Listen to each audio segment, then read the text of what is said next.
Nós começamos na semana passada o capítulo 22. E nós respondemos muitas perguntas, porque as pessoas foram fazendo e a gente foi aproveitando e já respondendo as dúvidas que as pessoas tinham. E andamos pouco no texto, mas caminhamos satisfatoriamente em cima dos questionamentos que surgiram sobre essas questões. Então, nós trabalhamos especificamente capítulo 22 de Deuteronômio, versículos de 1 até o 7, foi onde nós paramos. Nós vimos aí vimos essa parte do animal perdido, que você não deve se desviar dele, do jumento perdido, e da parte das vestimentas de homens e mulheres que precisam ser bem distintas, não é? Então, foram essas coisas que a gente A mistura observou. de tecidos também, né? Mistura de tecido, os filhotes de árvores, de passarinho, de aves, né? Sim, sim. Posso trazer algumas questões aqui interessantes? Tá bom. Olha que coisa bacana. Quase todas essas, não todas, né? Mas essa lei do homem vestir-se como mulher, mulher vestir-se como homem, é uma lei interessante. Nós vamos encontrar que a grande razão disso, estando escrita em uma das é um midrash que vai nos dizer, ele vai nos trazer a seguinte questão, e ele levanta aqui a Mishnat Kilaim. O que é a Mishnat Kilaim? Então, a gente até citou e escreveu sobre isso no nosso livro, ó, que se você não comprou, vale a pena ver a nova edição, que está fantástica. Nós explicamos um pouquinho com mais propriedade o que é o Mishnat Kilaim. E aqui é a questão, a proibição de, por exemplo, se plantar duas espécies diferentes no mesmo campo, onde uma gera competição com a outra, ou, por exemplo, cruzar dois animais, ou colocar dois animais diferentes, um que anda mais rápido e outro que tem mais força, como um cavalo e um boi, em uma mesma carroça. Existe essa proibição. E a gente vai encontrar aqui sendo trazido alguns elementos nessa nossa paraxá que a gente não deveria realizar. Essa questão das vestimentas, ela está muito correlacionada a um processo de idolatria que era feito. Isso é descrito no Targum de Yonatan Ben Uziel, onde vai nos falar que existiam alguns povos próximos à terra de Israel que iriam fazer rituais de idolatria onde se usavam vestes, vamos assim, trocadas. E aqui que nasce uma série de tradições do povo de Israel. Então, por exemplo, nessa mesma paraxá, a gente vai encontrar o talit, ou para ser colocado. Ou seja, aquelas 4 franjinhas chamadas tzitzit no canto das vestes. Só os homens usam isso. Por que não se usam as mulheres? Hoje em dia, em sinagogas reformistas, já acontece isso. Isso se dá por conta de ser uma vestimenta, ou melhor, um mandamento para os homens. Por que no judaísmo a gente não coloca uma série de obrigações para as mulheres, tal qual ao homem? Então, por exemplo, o homem tem a obrigação de realizar as preces nos horários adequados, da maneira certa. E as mulheres? As mulheres têm uma obrigação muito maior, que no Espiritismo a gente não coloca como mandamento, a gente coloca isso como missão. A missão da educação dos filhos. Não é que o pai não tenha sua obrigação, mas no judaísmo existe uma tradição de, na primeira idade, no momento mais importante, segundo André Luiz, a mulher passar e transmitir esses mandamentos. Agora, olha só que coisa interessante. Imagina que seja um momento de arte. Vamos fazer uma peça teatral. Poderia, segundo a lei judaica? Até poderia. Alguns vão dizer, outros dizem não. mas alguns vão dizer sim, você poderia, nesse caso, em função da arte, do aprendizado, etc., se utilizar dessa troca de vestimentas. Mas a gente vai encontrar aqui a outra questão. Por exemplo, as vestimentas mudam de local para local. As vestimentas têm uma condição cultural. E aqui a lei vai dizer, olha, não, se você vai para um lugar onde, vamos dizer, a tradição é outra, pode respeitar a tradição daquele lugar. Você não tem que Vou dar um exemplo. Eu vou dar um exemplo. O sujeito vai para a Escócia, onde os homens usam aquele... Kilt. Esqueci o nome. Isso. Então, ali é uma vestimenta masculina. Exato. Exato. Bem observado, Elahá.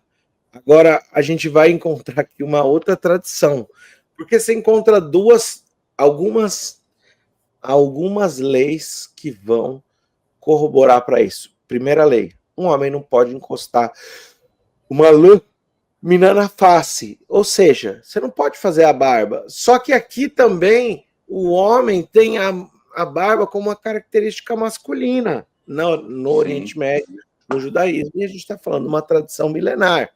Então, ali, uma das tradições de não se tirar a barba também se apoiam nessa questão. Só que aqui, quando eu falei da Mishnat Klaim, que é a proibição de misturar as espécies, aqui, em um nível mais aprofundado, vamos assim colocar, eu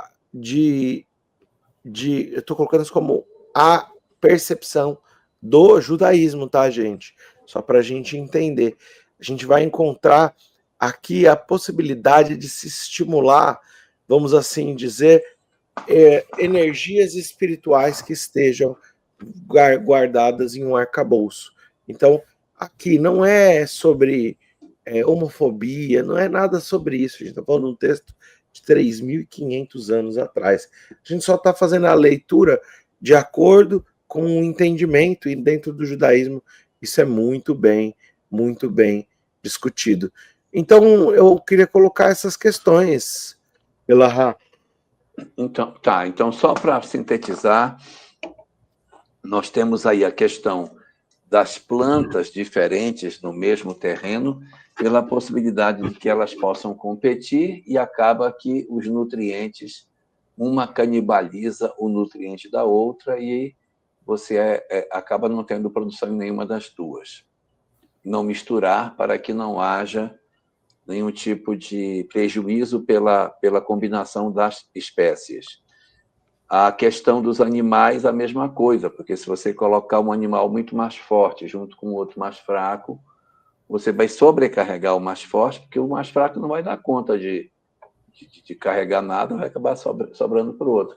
E se tiver um mais rápido e um mais lento, também você vai ter desequilíbrio. Então, a parelha de boi tem que ser 2 bois. Se for jumento, 2 jumentos. Né? Cavalo, 2 cavalos. E assim se for cavalo, 2 cavalos. Né? E aí também uma outra coisa, aí até perguntar para confirmar pela leitura do que você estava falando.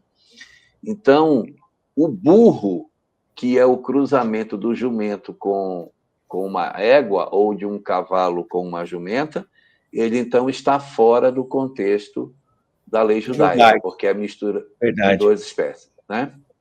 Perfeito, Elahá. Pelo judaísmo, seria, vamos dizer assim, não kasher, não permitido, não correto esse cruzamento.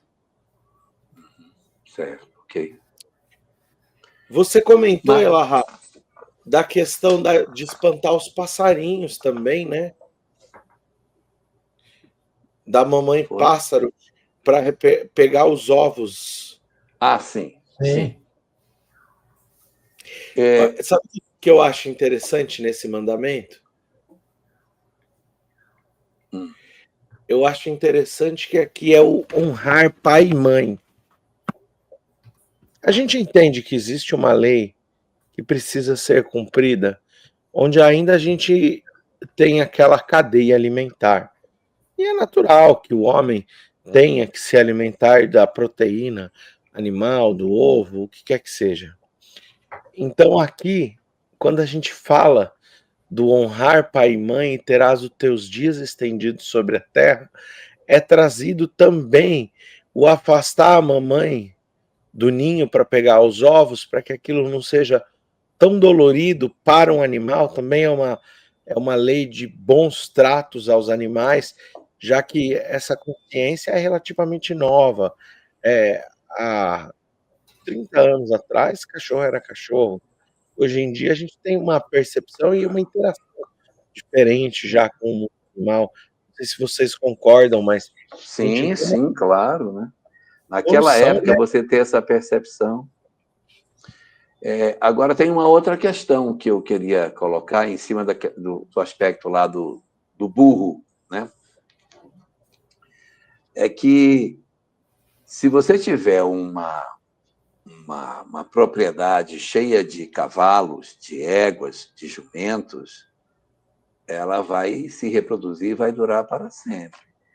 Mas, na medida em que você vai colocando mulas, burros, né, que é a mesma coisa, masculino e feminino, eles são estéreis. Então, automaticamente, você vai tendo prejuízo para o seu rebanho, porque você vai tendo cada vez menos poder reprodutivo. O professor Severino aí, que viveu no campo boa parte da vida aí, não é isso, professor? O burro, ele é estéril, né? A mula é Porque é o estéril. seguinte, o burro que a gente chama aqui no Nordeste burro mulo, Mulo. ele burro mulo. Ele é fruto do cruzamento do jirico, ou jegue, com a égua. Então, nem nasce jirico, nem nasce égua. Nasce o burro mulo, que se chama, né? Que é ele nasce estéril, porque ele não é uma espécie. Ele não é uma espécie. Ele é um híbrido. Híbrido, né? De jegue com cavalo. Então, dá uma espécie muito mais resistente, mais forte, mais domável, porém, não é uma espécie, é um híbrido, então ele não reproduz. Não reproduz. Então, não reproduz. Mas as pessoas, pelo menos aqui no Nordeste, eles se utilizavam muito, porque o burro mulo, ele é mais resistente, ele é mais veloz, ele é mais alto. Mais alto. Ele é realmente um intermediário entre o jegue, ou o jirico, e o cavalo. E o cavalo. E é muito resistente, e ele tem uma visão noturna perfeita. Eu já viajei muito de burro mulo, à noite, inclusive, nos escuros do interior, e ele não escorrega. Você pode andar num terreno pedregoso, numa ladeira altamente inclinada, ele desce e sobe, não dá um escorregão. O cavalo dá, o jegue dá, mas o mulo não dá. Então, ele tem um equilíbrio e uma resistência muito maior a doenças e a outras coisas. Mas é estéril. Mas é estéril. Mas você reproduz, né? Se você quiser muito, se você quiser muito burro mulo, você vai ter que ter mais jumentos e éguas. Porque só assim você vai obter um burro mulo não fecunda. Burro mulo é esse que o professor Celino está falando. Burro humano está nessa tela, na parte de baixo dela, entendeu? Para poder separar aí para as pessoas. E aí você acrescenta, e os colegas na parte de cima, pode acrescentar, porque é autorizado. Vamos voltar para o nosso texto.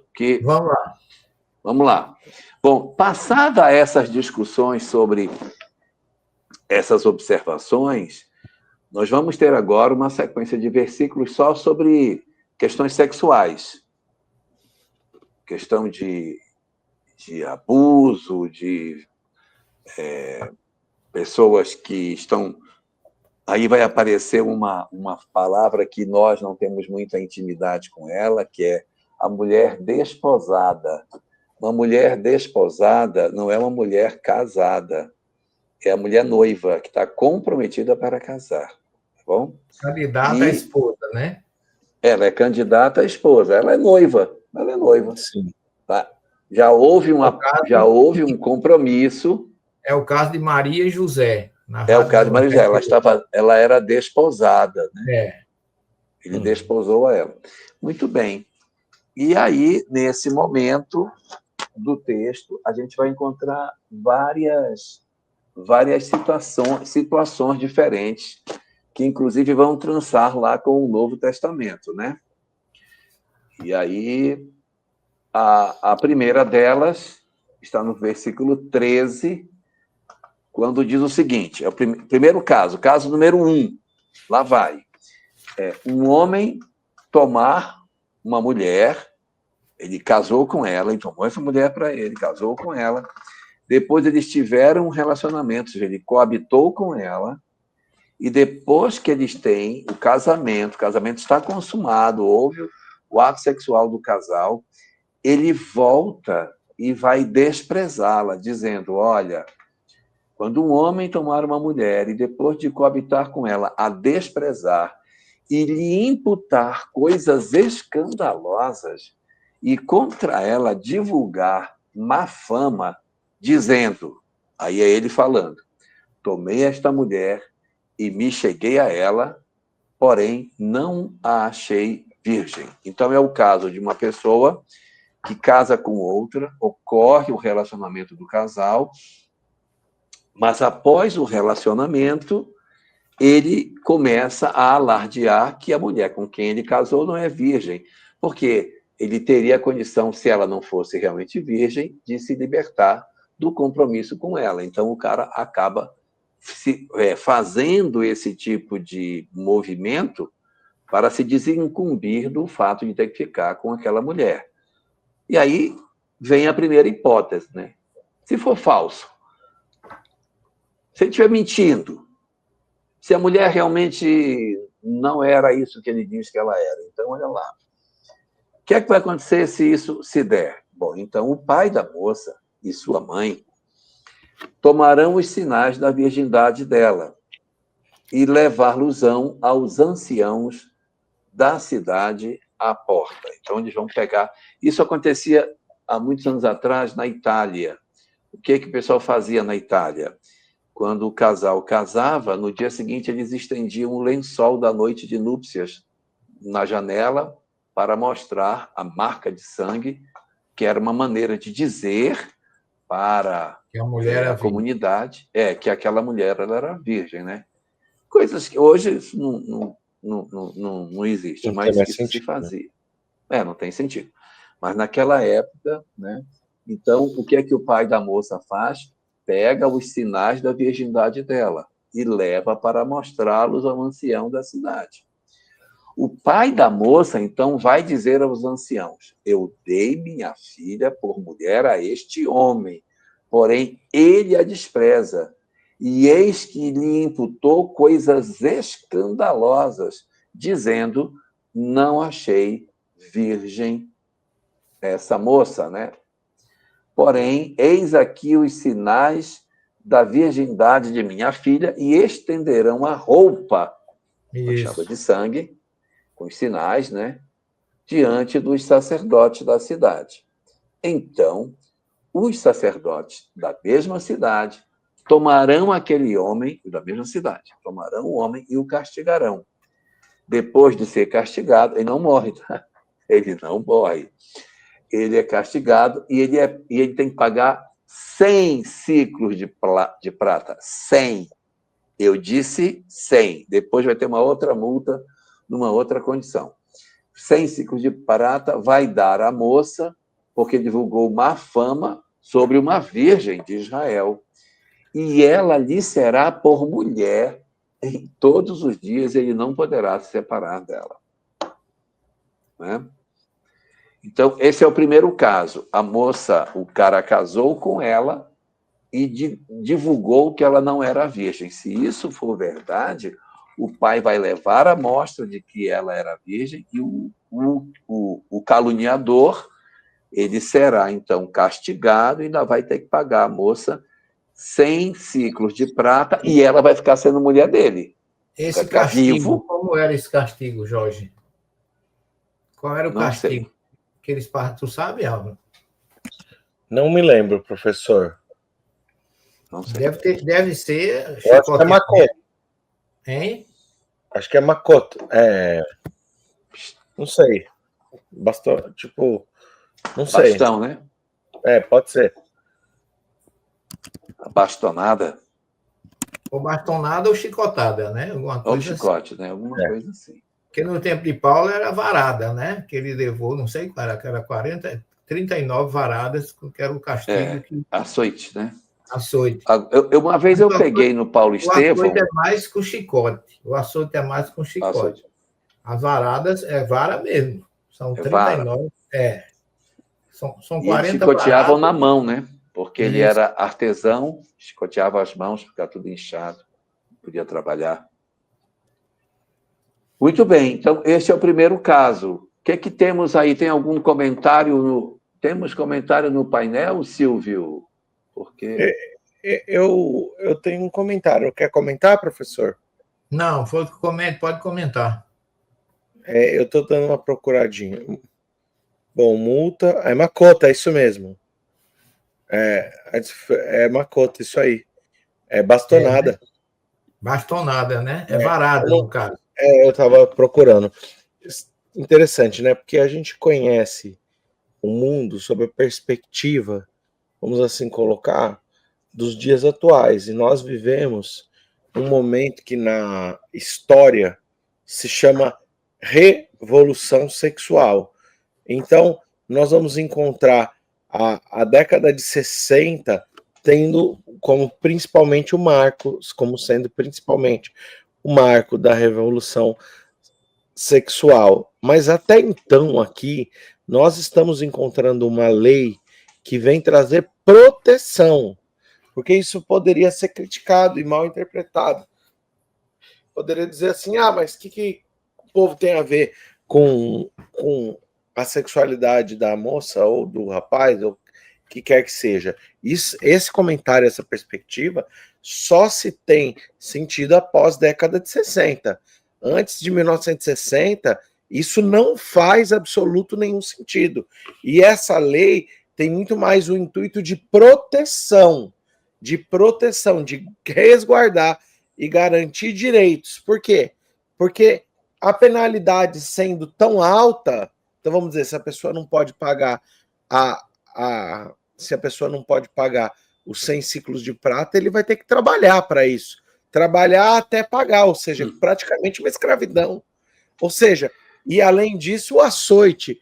Então, você está colocando a mulher numa condição de proteção. Quando a gente fala em homem e mulher, existe, por conta do testosterona, 50% mais de força comparativa no mesmo peso e mesma idade de um homem para mulher. Então, a mulher se encontra, vamos colocar, fisiologicamente mais frágil. Por essa razão, o judaísmo traz essa perspectiva da proteção à mulher. Então, só estou colocando aqui um ponto um ponto acho que vale a pena observar. E a proteção à mulher e, ao mesmo tempo, desânimo para aqueles que quisessem se aproveitar da condição de não se ter responsabilidade pela virgindade dela, que ele foi o autor. Então, são os dois lados, né? Alerta para os homens e proteção para as mulheres. Tem uma pergunta aqui do Paulo Ita, que ele diz o seguinte: foi isso que o Jacó quis alegar para Labão para devolver Lia? Não, foi outra situação. A situação de Jacó com Labão é que Jacó estava interessado na prima Raquel, desde sempre. E o Labão enganou Jacó, porque ele disse, não, tudo bem, pai, não, beleza, vamos fazer o casamento. Se trabalhar 7 anos, que eu te dou a minha filha. E o Jacó achou que ele ia ficar com a Raquel. Quando foi a noite de núpcias, a menina vai com aquele véu, ele então leva a mulher para a tenda, naquela época não tinha luz elétrica. Resultado, o Jacó se relaciona sexualmente com a prima. De manhã, isso é o que conta a história, de manhã cedo, quando ele acorda, ele olha e diz, mas essa aqui não é a Raquel, essa aqui é a Lia. E aí ele volta com a filha mais velha e diz, não foi essa mulher que eu que eu te pedi aquela, você me enganou, me deu essa. Aí o Labão disse, não, tudo bem, é porque aqui nós não casamos a filha mais nova se não tivermos casado a filha mais velha, mas eu recebo ela de volta, desde que ela esteja na mesma condição que eu te entreguei ela ontem. Pronto. Aí o Jacó diz, não, eu não posso te devolver mais ela do jeito que ela foi.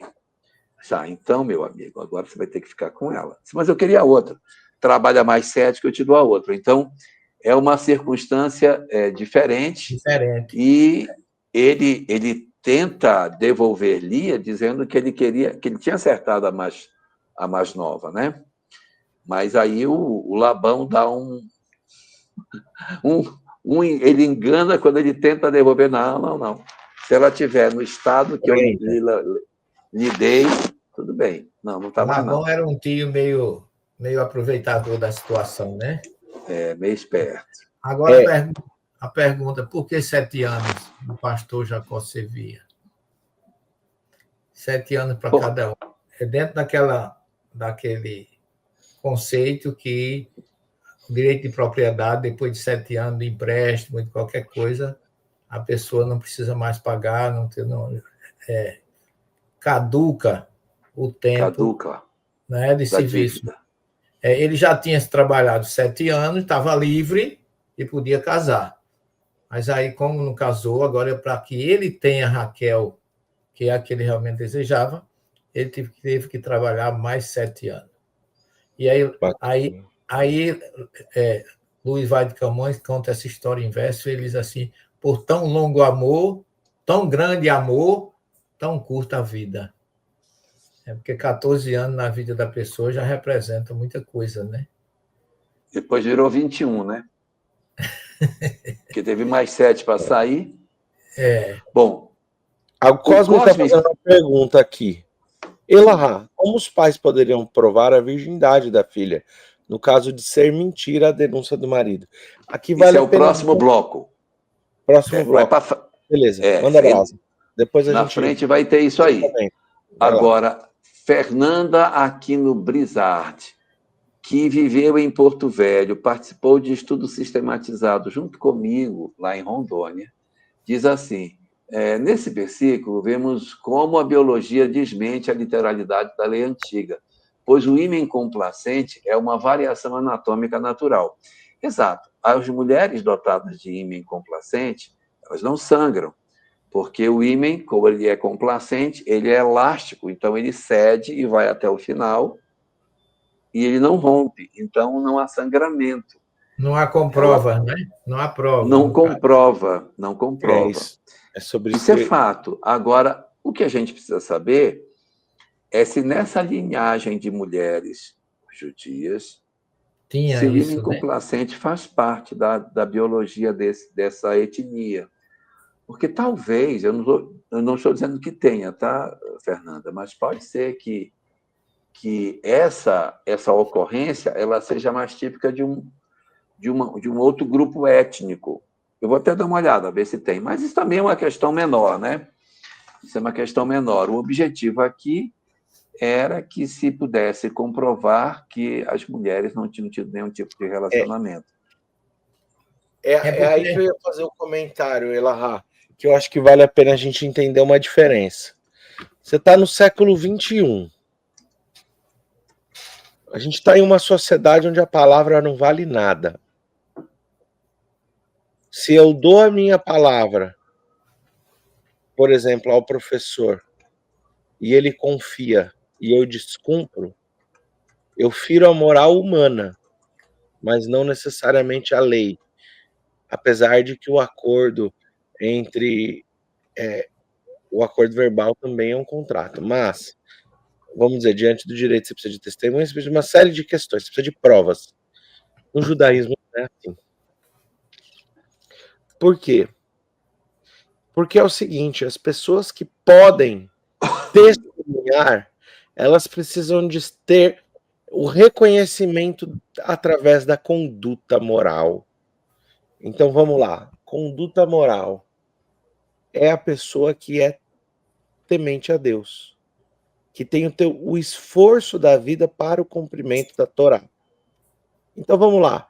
A pessoa que cumpre o Shabat, a pessoa que procura a alimentação adequada, que procura o cumprimento de todas as leis, que coloca a sua vida numa linha de conduta tão adequada e que exige tanto esforço para aquilo ser mantido, que imagina-se que alguém nessa condição não iria destratar a lei, principalmente porque, diante de um julgamento, existe a necessidade do juramento. E o juramento, como a gente viu lá no caso da água, eu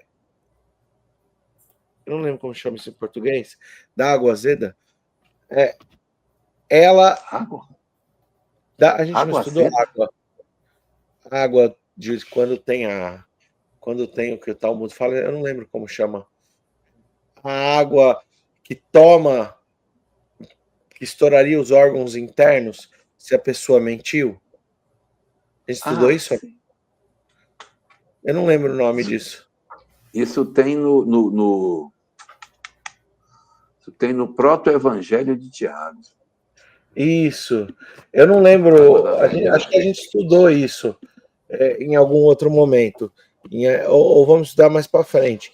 Mas então, quando a gente encontra isso, existe algumas consequências para o faltar com a palavra.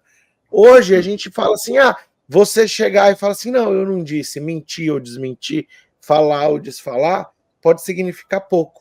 Mas a conduta dos pais da noiva, ou da mulher, da menina, da noiva, e a conduta da noiva é fundamental para um processo como esse. Então, ali não é um processo pautado em provas e simplesmente como a gente viria num tribunal moderno. Mas aqui, o valor da palavra. Professor, sabe como que a gente chama isso? Fio do bigode. O fio do bigode é importante. A conduta do dia a dia é força de demonstração de quanto alguém é correto e quanto alguém deve ser ouvido por um tribunal. Entendeu? Jesus não recomendou isso. Seja o vosso falar, se ensina ou não. É isso, meu amigo. Aqui tem uma coisa importante, porque, por exemplo, se nós formos testemunha de algo e alguém for testemunha comprada do outro lado, a palavra tem o mesmo peso, mesmo que a conduta... Aqui a conduta é irrelevante, a pessoa por si só tem o seu valor. No judaísmo e aqui no Antigo Testamento, a conduta é muito importante, é fundamental. Então eu traria isso como o principal de todos os aspectos para deixar bem claro que não adianta pensar no direito moderno e no século XXI. Tem que ver, olhar isso. Hoje é outro povo, outra conduta, outra moral, né, Álvaro? Exato. Muito bem. Vamos para a segunda situação. O cara casou com ela é esposa dele, eles, então, têm a noite de núpcias. No dia seguinte, o cara diz que ela não é virgem e ele tem razão. Vamos olhar? Versículo 20. Porém, se isso for verdadeiro, ou seja, a mulher não era virgem realmente. Porém, se isso for verdadeiro, isto é, que a virgindade não se achou na moça, então, olha o que vai acontecer. Então, a moça é levada à porta da casa de seu pai e os homens da cidade a apedrejarão até que morra. Pois fez loucura em Israel, prostituindo-se na casa de seu pai. Assim, tirarás o mal do meio de ti. Então, vamos lá. Aqui tem bastante. Se fosse verdade, ele não morre, apanha, paga 100 ciclos e fica casado com ela. Mas se for verdade que ela realmente não era virgem, ela vai morrer. Então aqui tem uma questão importante, que é extremamente mal compreendida. A gente já fez seminário, palestra, falamos aqui no de Moisés a Kardec, que é a questão da lei de apedrejamento. Não existe tacar pedra no outro no judaísmo. Isso é coisa da sua cabeça. Isso não existe. Isso não existe, Padre Quevedo. Isso não existe. Então, assim, como que é essa pena de morte? Essa pena de morte, a pessoa é levada para um lugar entre 3 e 5 metros de altura e ela é jogada em cima da pedra. Se ela não morrer, ela então vai receber as pedradas, tá? Então, só para a gente entender, quem empurra lá de cima, quem empurra é quem acusou. Ou seja, se o rapaz acusou, ele que vai ter que empurrar. Só que a lei de careta, a pena de morte, ela tem muito mais sentido de pena de morte espiritual. É daí que nasce a expressão raca, ou quando se dizia raca, né? Que está no Evangelho, que vem da palavra rek, vazio, em hebraico. Ou seja, teu espírito foi banido desse corpo.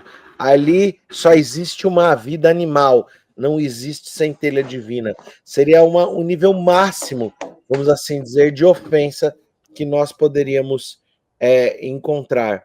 Então, só para a gente entender melhor, um único tribunal que matasse uma única pessoa em 70 anos faria com que toda aquela geração estivesse comprometida, toda aquela geração. Ou seja, não é para matar, é para botar medo, é para botar medo, é para que a pessoa fique com medo de transgredir. Ou seja, é para que exista um respeito às leis a serem cumpridas.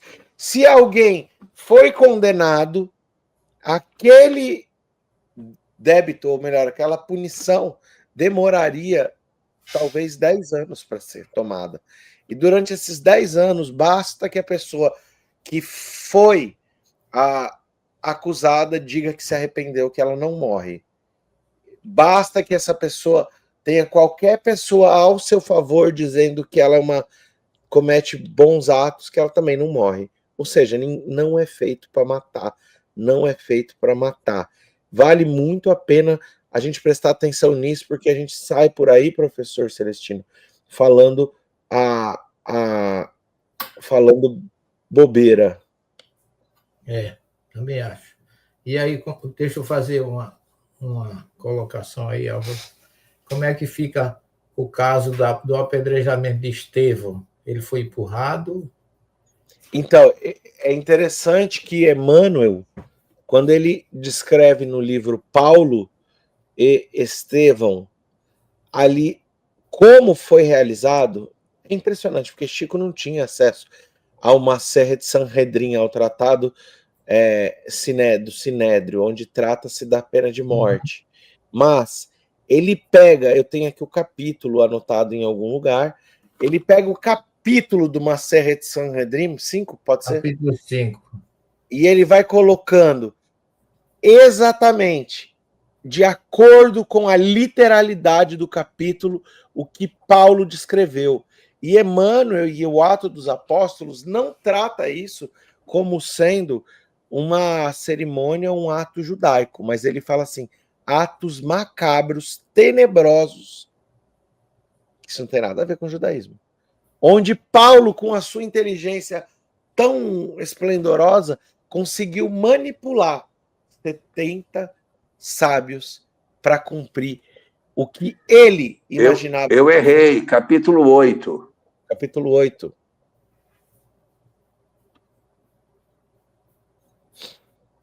Então é isso. É extremamente importante a gente entender isso sobre...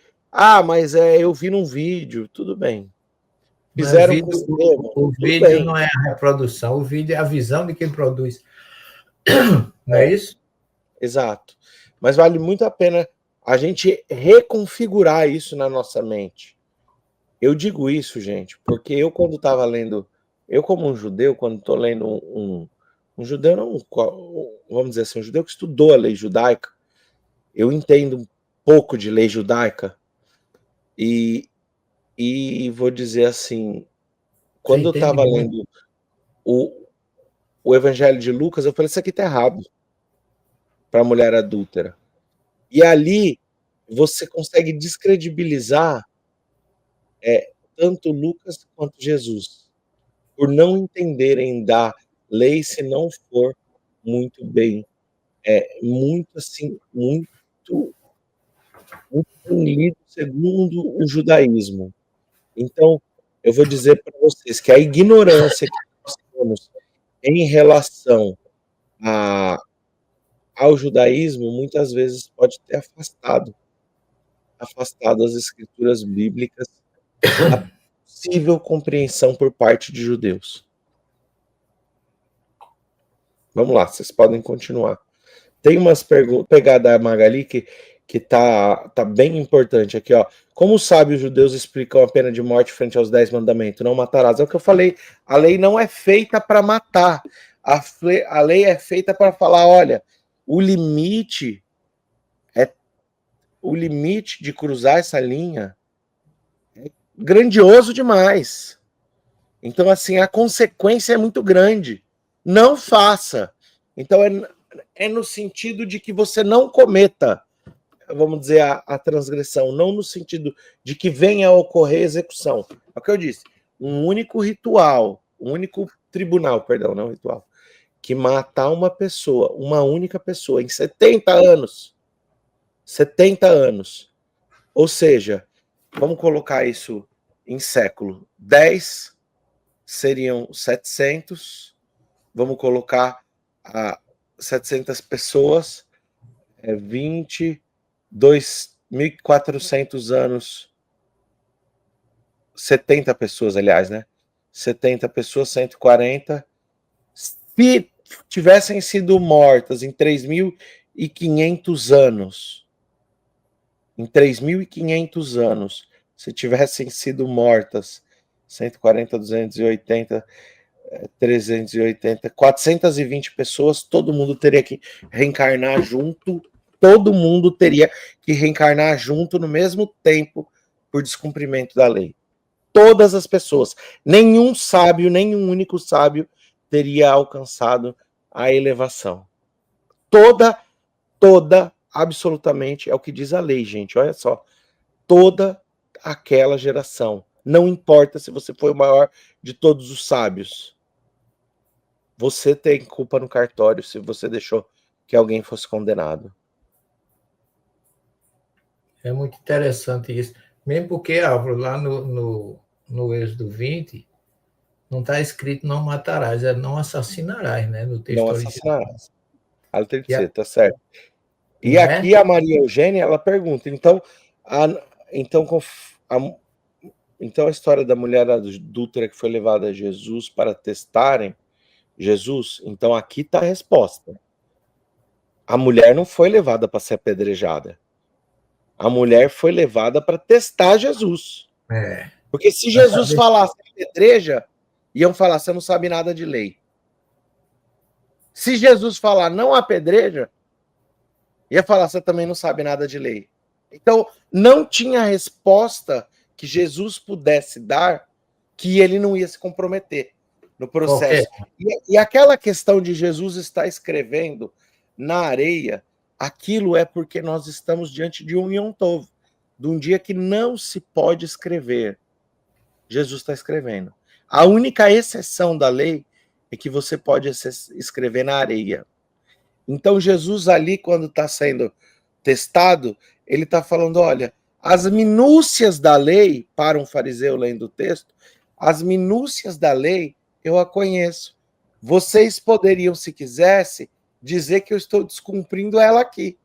Mas, sendo tão bom conhecedor, vocês não vão conseguir me pegar. É como se ali Jesus estivesse dizendo isso. Deu para entender, professor? Deu, sim. Isso é difícil a gente falar. Falar não, para um judeu é fácil entender o que eu estou dizendo, um judeu que conheça bem a lei judaica. Mas isso é difícil entender, porque a gente está há 1.700 anos sem nenhum conhecimento de lei judaica, tentando ler texto escrito por doutor da lei. Exatamente. E há um detalhe também: todo o corpo doutrinário do cristianismo do século IV para cá foi montado por não-judeus. A teologia do Logos, dos conhecidos pais da igreja, qual é o pai da igreja que era judeu? Alguém conhece um só? Nenhum, né? Entendeu? Então, é como se a gente quisesse falar de alguma coisa dos Estados Unidos que a gente não conhece e tirar pela nossa visão, pelo nosso entendimento. E é uma coisa muito difícil, porque nós estamos subjugados a concílios, a dogmas e a muitas outras coisas que ninguém poderia contestar. Né? Eu me pego muito a isso, né? Porque ninguém pode interpretar Jesus como ocidental, muito menos um ocidental romano. Ele era um judeu, com seus costumes, com seu conhecimento. É mesmo que atirar na sombra da pessoa. Você está com o cara de frente para o sol e você quer matá-lo e não atira nele, atira na sombra que ele faz no chão. Você não vai acertar nunca.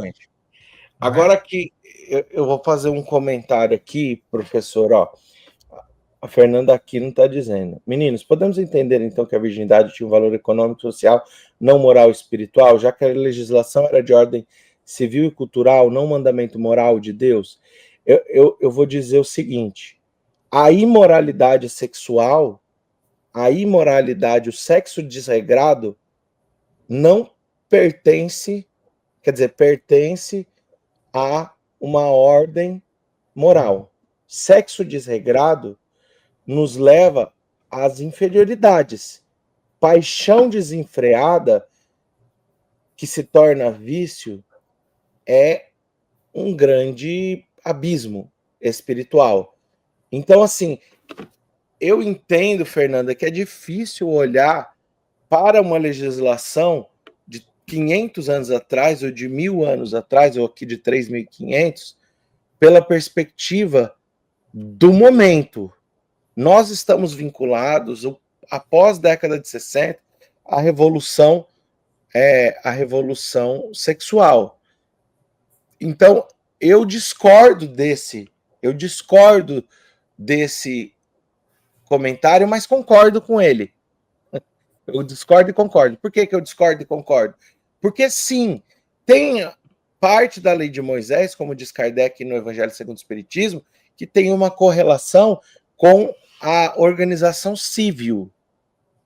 Como, por exemplo, o casamento é uma organização civil e, ao mesmo tempo, é uma organização, pertence à organização moral. Então, aqui, as leis voltadas à sexualidade é porque o mundo, por exemplo, romano, era altamente promíscuo.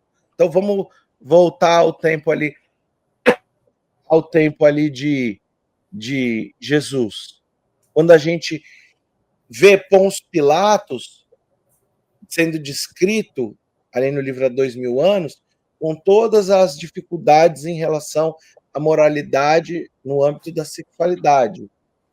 Quando a gente vê isso ali descrito, ou quando a gente vê filho casando com não sei quem, com mãe e etc., para manutenção de poder, e casamentos onde, por exemplo, chegava um pretor e falava, não, eu vou comprar aqui a sua esposa, e tirava a esposa. Tudo isso poderia ser entendido como uma organização civil, mas, ao mesmo tempo, quando o judaísmo traz leis em relação à virgindade, a sexualidade, não especificamente a virgindade, mas a sexualidade, existe um cunho fundamental, importante, moral. É que às vezes é difícil a gente falar desses assuntos hoje, porque a gente tem muito aquela ideia de que pós-revolução sexual, entre aspas, tudo é permitido. Então, é um pouco delicado a gente falar. Então, eu estou falando com o maior respeito ao momento em que nós vivemos, mas controlar o comportamento através de lei, também tem um intuito moral a ser aqui colocado. Eu queria fazer uma contribuição no seguinte sentido. Sem ter muita proximidade com o texto em si, mas uma reflexão mais antropológica das coisas. A sociedade grega não pensava assim. Na sociedade grega havia muito mais liberdade sexual do que em Israel. Não havia essa preocupação de mulheres virgens ou não. O deus Baco, que era o deus do vinho, o deus Dionísio, na verdade, ele tinha a possibilidade de oferecer às pessoas os chamados bacanais. As pessoas bebiam, ficavam nas ruas embriagadas e tal. Então, isso era a prática da época. Então, não havia muito essa leitura que a gente encontra no judaísmo. A mulher precisa casar virgem. Uma outra liberalidade, né? O mundo era diferente. Dentro de Corinto, por exemplo, que é uma das cidades gregas, havia uma frase dita em Corinto: tudo me é lícito porque tudo me convém. Aí Paulo escreve: tudo me é lícito, mas nem tudo me convém. Mas eram locais de muita licenciosidade. A sociedade grega era uma sociedade licenciosa. Não só ali, mas em todo o paganismo, a gente tinha esse tipo de prática. A sexualidade ela tinha uma leitura muito mais frouxa do que em Israel. Israel era muito rígido, tinha que ser virgem, não podia, senão a mulher seria morta, e tinha todas essas coisas. Muito bem. Então, a sociedade romana também não era diferente. A sociedade romana também tinha muita licenciosidade, muita promiscuidade. Mas o que aconteceu? Quando o cristianismo chega e o cristianismo vai ser divulgado para a Ásia Menor e vai se espalhar dali para a Europa, o cristianismo carrega a reboque as informações do judaísmo. Então, a cultura ocidental que formou o nosso pensamento eurocêntrico e depois a colonização daqui das Américas, ele vem dentro de uma visão judaico-cristã. Aquele modelo de sociedade grega, de sociedade romana, aquilo vai tudo desaparecer, porque são modelos de sociedades pagãs. E o modelo da sociedade cristã, ele se impõe, e por isso que nós herdamos na estrutura da nossa sociedade alguns valores que são valores judaicos. Então, essa preocupação grande com a virgindade que nós temos, ela tem raízes no judaísmo. Ela não é de outra raiz, essa raiz é judaica. E ela é interessante, né? Agora, eu estou fazendo uma análise, não estou fazendo uma análise religiosa, quero fazer uma análise antropológica. Se você tem uma sociedade, eu não estou falando de tabu, de rigidez, de proibição, de traumas e de experiências que as pessoas ficam traumatizadas. Não quero falar disso. Eu quero dizer uma outra coisa. Uma sociedade onde as mulheres e os homens, claro, as mulheres e os homens, se casam sem ter nenhum tipo de história sexual anterior, torna o casamento com mais chance de ter êxito do que quando você traz uma história de alguém que ela já casou, descasou, teve um filho, depois ela casou de novo e tal. Aí você traz os seus antigos amores para dentro da relação. A dificuldade que muitas vezes a gente tem quando você casou, mas o ex-marido reclama porque a mulher agora, não, porque o filho do outro casamento que está aqui. E aí, o que a sociedade judaica faz? Eu não estou dizendo que ela está certa, nem que ela está errada. Mas ela diz, isso não pode ter, pronto, acabou. Então, constrói um modelo de sociedade onde as pessoas, entre aspas, não têm passado. Elas não têm passado. Elas se conhecem e elas vão se casar e suas vidas sexuais vão começar daqui para frente, na expectativa de que esse formato de sociedade diminua os conflitos que possam existir em uma sociedade mais licenciosa, onde muitas dores surgem em função dos abandonos, das mágoas, das feridas que se formam. Sei dos traumas, sei da rigidez, sei da hipocrisia, sei dos abusos sexuais que aconteciam dentro das suas residências. Sei que na Amazônia nós temos um mito, que é o mito do boto, e o boto, na verdade, é o pai que violenta suas próprias filhas. Sei de tudo isso, não estou negando que isso seja verdadeiro. Estou apenas analisando o fato de que casais que se encontram sem uma história muito frouxa anterior ao seu encontro possuem, dentro dessa perspectiva, a chance de seguirem sem um passado que possa assombrar a vida do casal. E assim, ela não tem nada de casar virgem, porque você pode separar e casar de novo no judaísmo. Sim. Não é sobre casar virgem, não é sobre isso. É muito mais a dificuldade de se enxergar. Agora, assim, eu não vejo a possibilidade de encaixar, por exemplo, assim, Jesus foi um grande feminista, Dolores colocou. Eu não vejo essa possibilidade, porque o movimento feminista é um movimento muito recente, é uma expressão política moderna.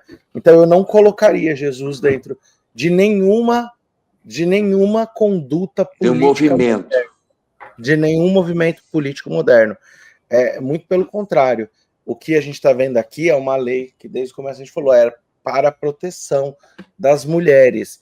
Então o judaísmo ele tem essa preocupação a todo instante. Vamos continuar, gente? Bora, vamos para frente. Bom, tem outro caso lá? Tem mais. Nós temos mais, porque nós vemos aqui apenas duas circunstâncias. A circunstância em que eles estão casados e ele mentiu. Na segunda, eles estão casados e era verdade. E, neste caso, ela vai ser apedrejada, vai ser morta para tirar do teu meio o mal. Esse é o conceito. Agora vamos para o terceiro caso. Quando um homem for achado deitado com uma mulher que tenha marido, ela já casou aqui, tá? É a mulher adúltera ali, tá? Isso. Quando um homem for achado deitado com uma mulher que tem marido, então ambos, eu disse ambos, A-M-B-O-U-O-S, ambos morrerão.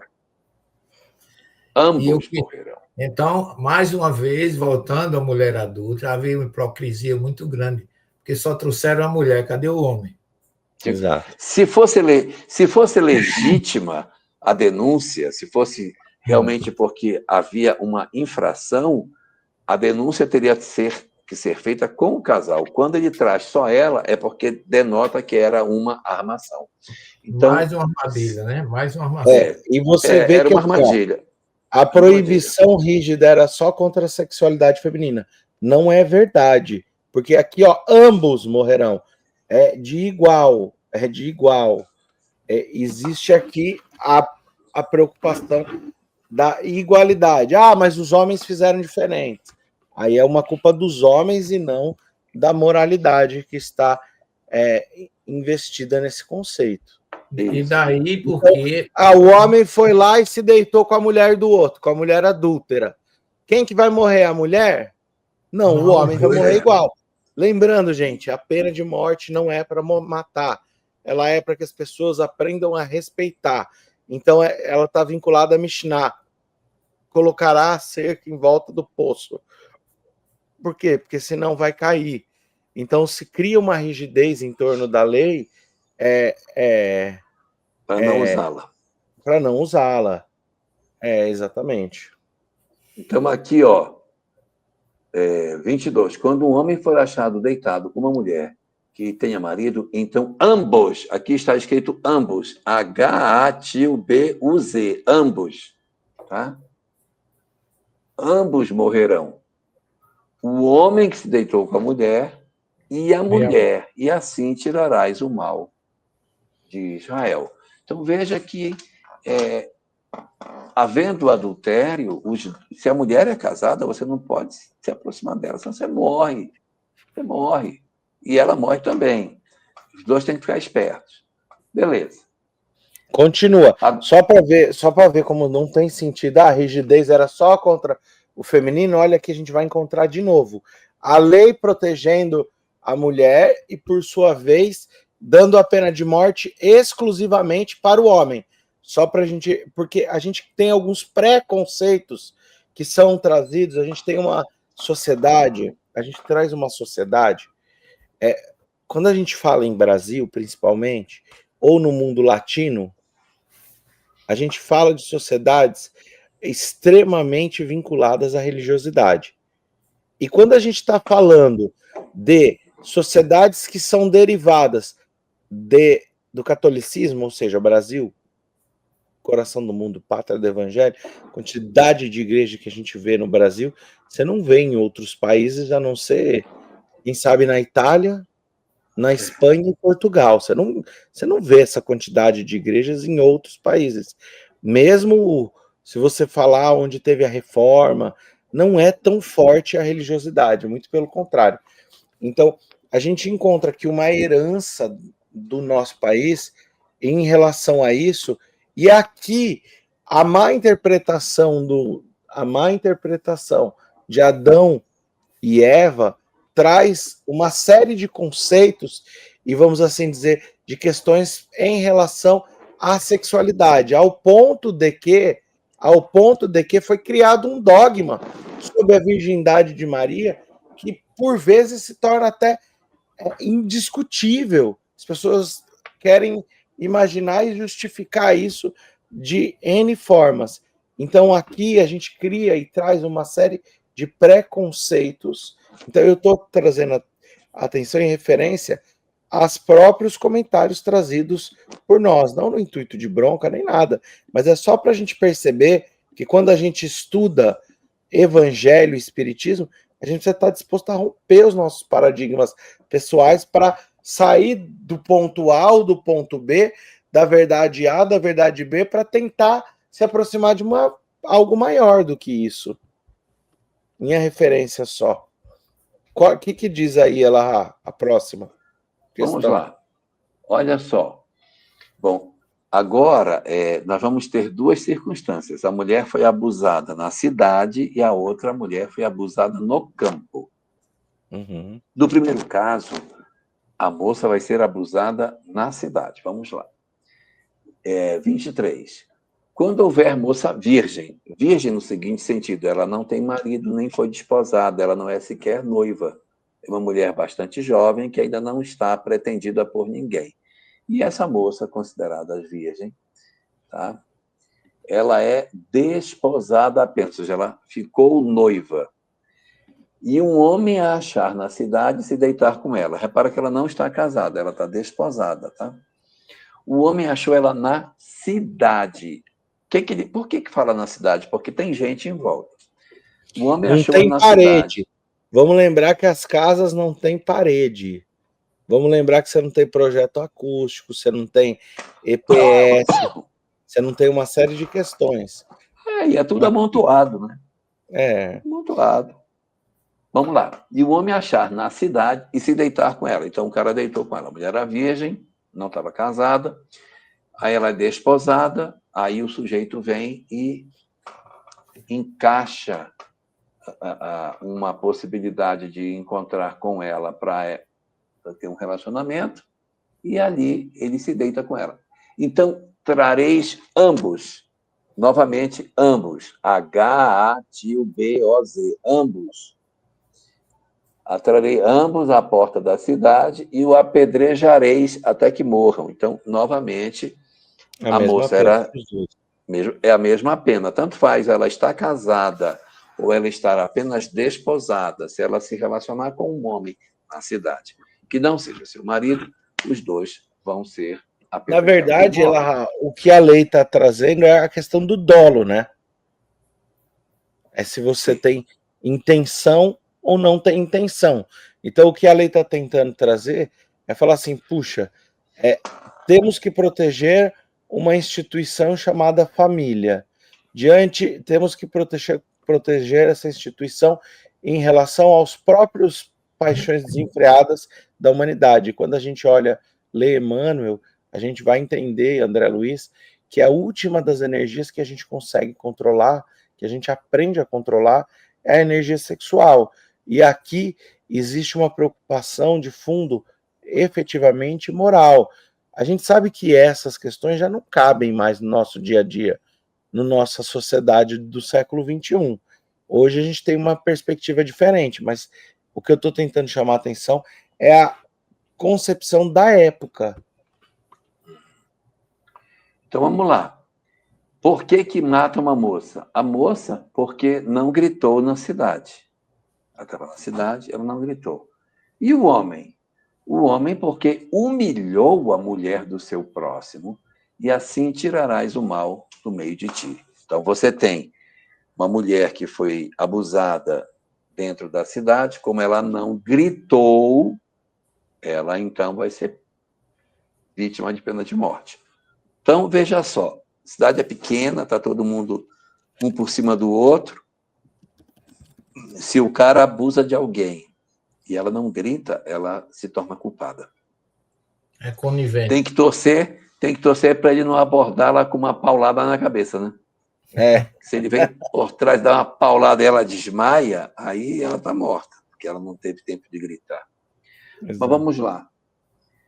E vai fazer isso. Agora, outra situação. Não foi na cidade, foi no campo. E aí no campo não tem gente em volta, né? Como é que a gente vai tratar no campo essa situação? Vamos lá. Muito bom.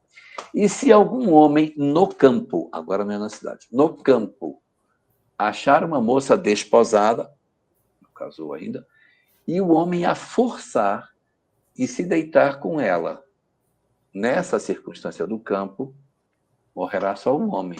É o estupro, no caso. Ele estuprou a mulher. Ele estuprou a moça. O que vai acontecer? Ela não vai. Porém, a moça, tu não farás nada. A moça não tem culpa de morte, porque como o homem que se levanta contra seu próximo e lhe tira a vida, assim é o caso. Pois a achou no campo, a moça desposada gritou e não houve quem a livrasse. Uhum. Então, mais uma vez, gente, não adianta olhar a perspectiva de século XXI, isso aí não é lei moderna. Mas qual é o propósito? Culpar quem comete a transgressão e inocentar quem foi, vamos assim dizer, vítima de uma colocação. E dentro dessa sociedade, dentro de 3.500 anos atrás, é natural que a sociedade tenha e as leis tenham evoluído. Muito bem. Vamos para agora o penúltimo caso. Caso. O homem achou uma mulher virgem, que não está desposada, não está prometida para ninguém. Ela está ali, uma mocinha jovem, não tem marido, nem tem noivo, não tem ninguém. Ele se engraçou dela e esse homem vai e a violenta. Então, houve uma violência de um homem contra uma mulher que não tinha sequer marido nem promessa. Então, quando um homem achar uma mulher virgem que não foi desposada e pegar nela e se deitar com ela e forem apanhados, tem que ser apanhado. Não, mas aqui não tem estupro, né? Aqui não é o caso do estupro, né? É sem violência, né? Aqui não fala que ele a forçou, né? Isso, aqui é sem violência. Tem o consentimento dela, vamos dizer. Por isso que ela não gritou, por isso que ele não tem a palavra forçado. Ele simplesmente se antecipou, né? Ele se antecipou.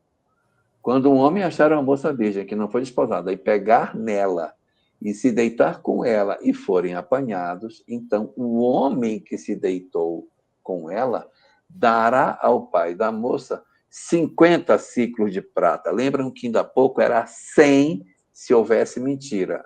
Agora ele vai pagar 50 ciclos. Porque ele tem metade da culpa, a outra metade é dela. Aí, porque ele a humilhou. E ela disserá por mulher. E ele não a poderá despedir em todos os seus, não pode separar dela. Nenhum homem... então, isso daqui é interessante, Elahá, porque aqui... Esse é o último. Ele está dizendo o seguinte, nesse caso, que você colocou, o melhor caminho é o caminho, vamos assim dizer, adequado. Gente, não é século XXI, esquece século XXI, esquece pós-1960, mas vamos colocar aqui o melhor caminho, qual é?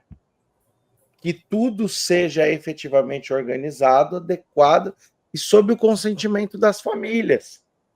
E aí a gente vai encontrar uma série de desdobramentos históricos que causam uma série de problemas.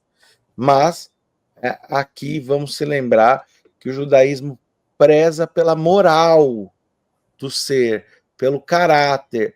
Então nós estamos aqui diante de uma ideia e de uma sociedade onde todos se esforçam para serem melhores pessoas.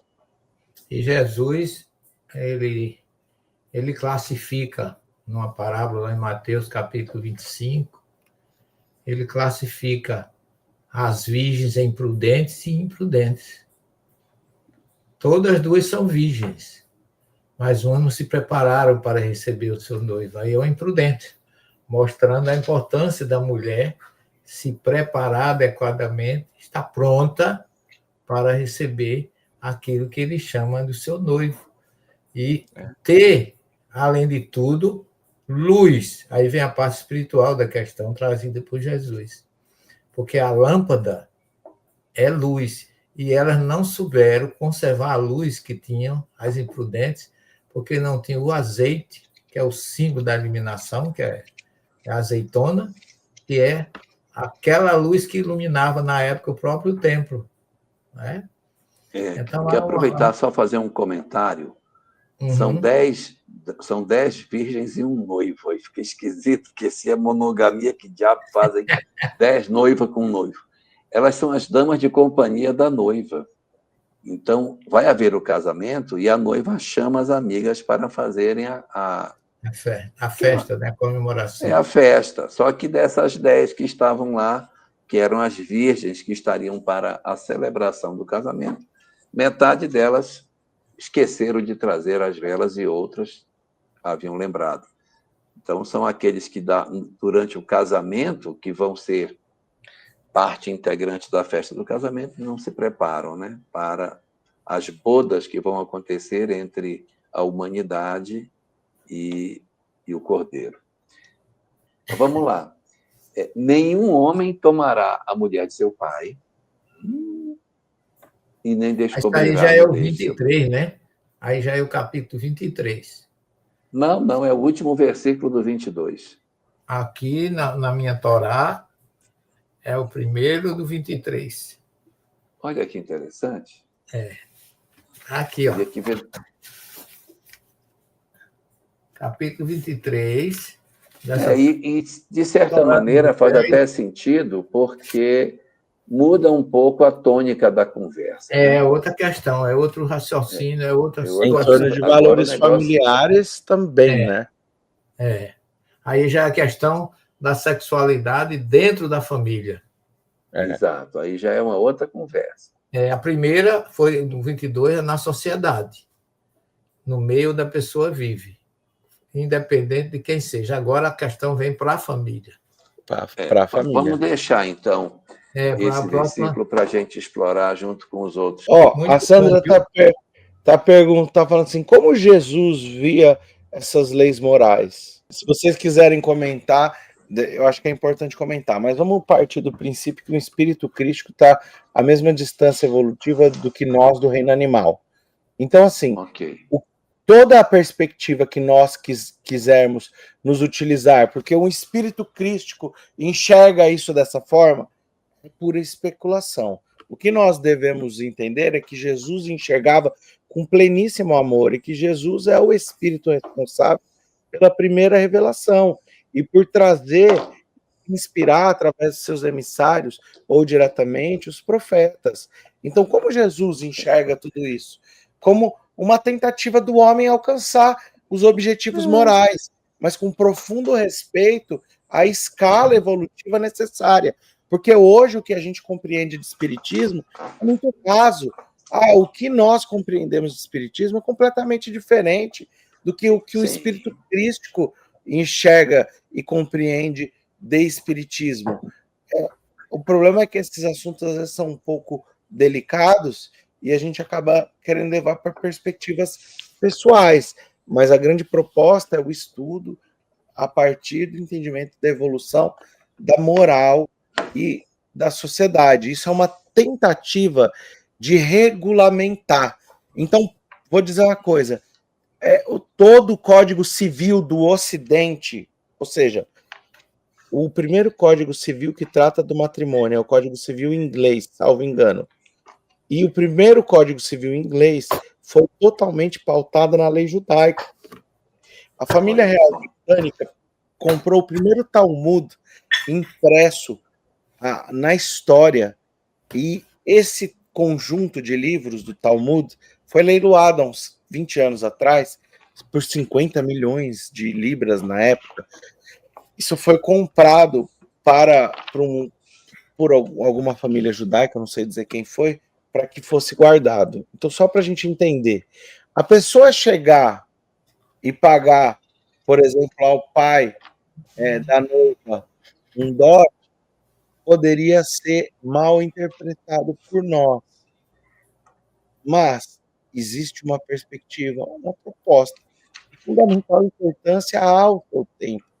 Aqui é a tentativa de preservação dos direitos, tanto do homem, quanto da mulher, quanto da instituição família. Álvaro, você concorda com tudo? Não. Mas eu procuro entender o esforço na construção de uma narrativa não, de uma discussão que venha buscar o melhor para esse caminho. Hoje a gente fala muito sobre a perspectiva da nossa narrativa segundo a construção social e principalmente sobre uma polarização política, o que nesse estudo, na minha percepção, precisa de ser retirado. Então essa é a minha perspectiva, não sei o que vocês entendem. Eu concordo, Álvaro, mesmo porque a primeira revelação não foi suficiente, a segunda também não, e veio a terceira. E cada uma tem um objetivo a seu tempo, compatível com a evolução de cada povo, de cada nação, de cada sociedade de então. Então, Jesus está nas três. Isso aqui é interessante. Então, ele, como governador do planeta, ele preparou a primeira, que foi, eu diria, não foi vivido na forma moral e espiritual que ele enviou. Ele veio, trouxe a segunda, que ainda achou que não era suficiente, por isso que ele prometeu uma terceira, que ele chama de o Consolador, que viria para relembrar o que ele disse e ensinar coisas novas, obedecendo, logicamente, a lei de um progresso. Exatamente. Oi, eu acho que a gente fechou, né? Porque fechamos o capítulo, fechamos as questões. Penso que a gente poderia ir para o encerramento. Uhum. Posso fazer a prece para a conclusão dos nossos estudos de hoje, que a gente possa encerrar. Então vamos orar. Querido Senhor, te agradecemos penhoradamente o ano que tu nos ofereceste para estudo, a chance de podermos nos debruçar sobre esses textos e encontrarmos neles os ensinamentos significativos que eles trazem para o balizamento das nossas vidas. Envolve as nossas almas na compreensão dilatada de que todas as mensagens espirituais trazem sementes de verdade, para que os nossos corações consigam encontrar a sabedoria que se oculta por dentro das palavras e da letra morta que os textos sagrados possuem. Que as tuas bênçãos estejam sobre nós, iluminando os nossos melhores propósitos e os nossos dons de vermos a tua mão invisível derramada por sobre as diversas doutrinas que a terra conhece. Obrigado, Senhor, pelas lições que tu nos ofereceste e que o teu amor permaneça sobre nós, envolvendo as nossas almas, hoje e para todo sempre.